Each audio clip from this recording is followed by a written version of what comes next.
Senhores, aqui vendo essas células dessas esponjas, a gente vai falar sobre cada uma, a importância de cada uma, certo? Só lembrando, as esponjas, como alguns outros animais, a digestão é intracelular, ou seja, acontece dentro de uma célula, acontece na região dos coanócitos, depois é distribuída até a região do amebócito, onde vai fazer a distribuição, certo? Então, aqui só para relembrar vocês novamente, que existe os pinacócitos fazendo revestimento aqui desta região, ok? Você vai encontrar bastante pinacócitos. A espícula, que vai dar a sustentação, ok? Então, existe espícula de sílica, espícula de carbonato, ok? O amebócito, os poros que a gente já havia falado, o mesênquima, que é a estrutura, como se fosse uma estrutura meio, e o coanócito, certo? Então, a gente vai estudar a função de cada uma dessas células. Só lembrando que a espícula não é célula, ok? A espícula, ela faz parte da sustentação. O que é a célula? A célula são o coanócito, o pinacócito, o amebócito, certo? Então, essas estruturas, sim, são células. Tranquilo? Então, vamos lá. Falando sobre os pinacócitos. Você observa que o pinacócito é uma região achatada, ok? Para que serve? Revestimento externo. Se falar de revestimento de uma esponja, lembre-se que é o pinacócito. Elas são células que estão sempre unidas. Por quê? Porque elas estão fazendo o revestimento externo destas esponjas, ok? A outra célula é o coanócito. Você observa que o coanócito, ele tem tipo um colarinho. Essa estrutura aqui é chamada de colarinho.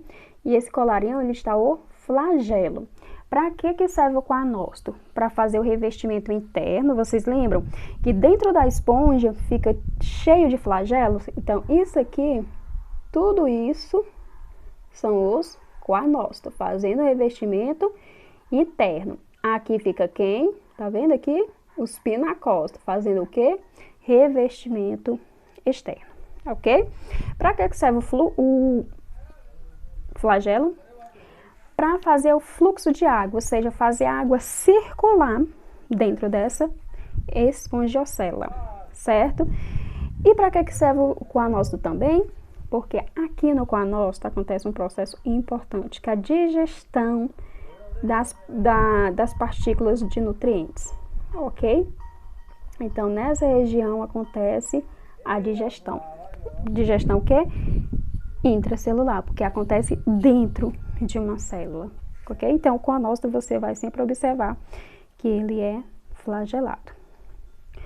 Outra célula que a gente precisa saber a importância dele é o amebócito. E o amebócito é muito importante. Por quê? Porque ele é importante pelo crescimento, ou seja, quanto mais amebócito, maior é a esponja, porque eles vão ser responsáveis pela produção de espícula. Lembra que eu falei que existe a espícula de carbonato e a espícula de sílica?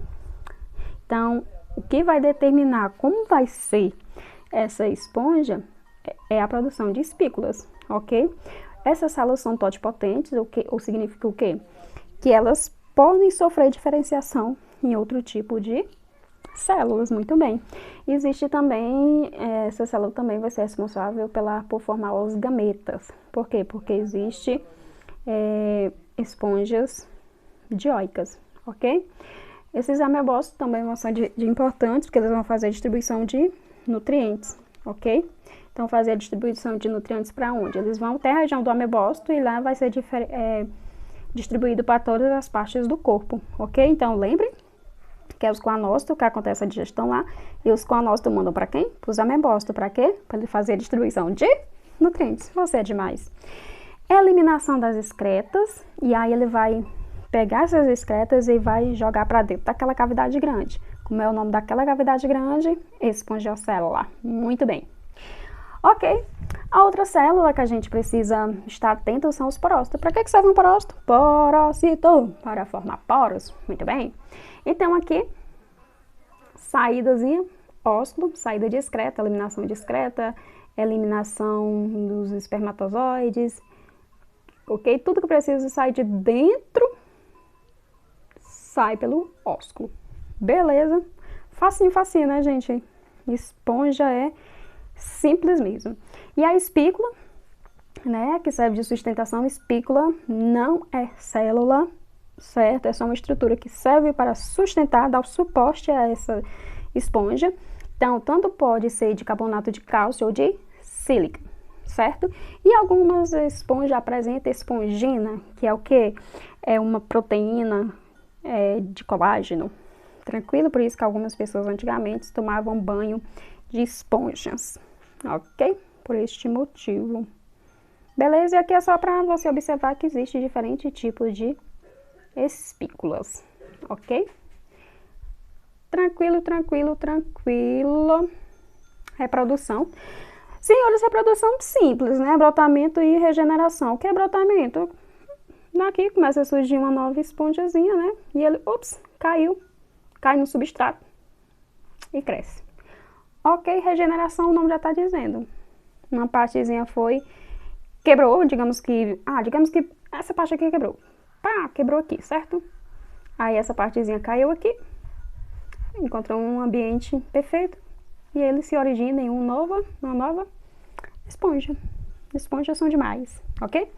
E aí temos a forma sexuada. A maioria é monóica, ou seja, tem os dois órgãozinhos reprodutores. A fecundação pode ser interna ou externa, ou seja, interna quando acontece dentro e externa quando acontece fora, exatamente. E aqui a gente tem uma esponja masculina, uma esponja feminina, certo? E aqui acontece o processo de reprodução, né? Entre eles não se juntam, né? Eles não ficam casadinhos e coladinhos, não. A água leva esses gametas, ok? Então, aconteceu o processo lá, né? De formação do embrião e tudo mais. A lavazinha foi formada, essa lava sai pela região do ósculo. Essa lava você observa que é bastante ciliada, por isso que ela se movimenta. Ela vai caindo no substrato e vai originando um novo tipo de esponja, uma nova esponja. Simples. Bem simples mesmo. E aí a gente volta já já com o filo quinidária. Então, de esponja, gente, simples mesmo. Bem simples, simples. Simples, muito simples. Ok? A gente volta já já.